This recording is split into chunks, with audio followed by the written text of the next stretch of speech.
आपण आलो आहेत गुंज तालुका पाथरी जिल्हा परभणी. तर सर गेली 2 वर्ष झालं SCT वैदिकवर टरबूज आणि इतर पिकं घेतात. तर सरांचं थोडक्यात आपण मनोगत ऐकून. तर तुमचं नाव सांगा. माझं नाव नागनाथ हरिभाऊ कहार. मी गुंज पाथरी तालुक्यात गुंज इथं आहे. तर हे आम्ही टरबूज प्लॅट SCT वैदिकवरती लावलेलं आहे. तर आम्ही जवळपास 7 ते 8 दिवसापूर्वी बी लागवड केलेली. तर लवकर उगवण क्षमता झालेली आहे. उगवणशक्ती लवकर झालेली आहे. म्हणजे रासायनिक वनाची उगवणशक्ती होत नाही. नाही. अगोदर आम्ही 2 वर्षापूर्वी घेतला होता. फर्स्ट टाइम अनुभव घेतला होता. तर ते रासायनिकचा घेतलेला नव्हता अगोदर. तर आम्हाला जवळपास 2 एकरमध्ये 3 एकरमध्ये जे रासायनिकमध्ये झालं नाही ते 2 एकरमध्ये उत्पादन झालं. समजा त्याच्यापेक्षा जास्त झालं.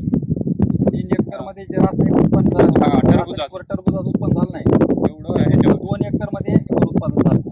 तेव्हापासून तुम्ही SCT वैदिक प्रोडक्ट वापरायला चालू केलं. आणि आता जी 8 दिवसापूर्वी लागवड झाली तुमची, तर जे लवकर उगवलं. रासायनिक मध्ये उगवणशक्ती लवकर होत नाही.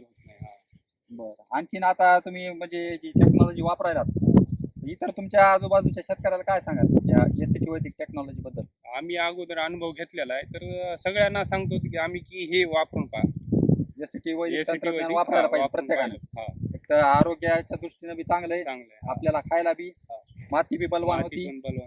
आणि खाण्याच्या बाबतीत आमच्या शेजाऱ्याला भरपूर असे शेतकरी जवळपासचे टरबूज खाते. तर त्यांना बराच अनुभव आहे की दुसऱ्यापेक्षा आपल्या खाण्यात टेस्ट आणि व्यवस्थित लागते टरबूज.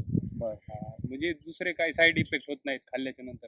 रासायनिकचा याच्यात गुणधर्म नाही. पूर्ण आपलं म्हणजे वैदिक पद्धत विषमुक्त.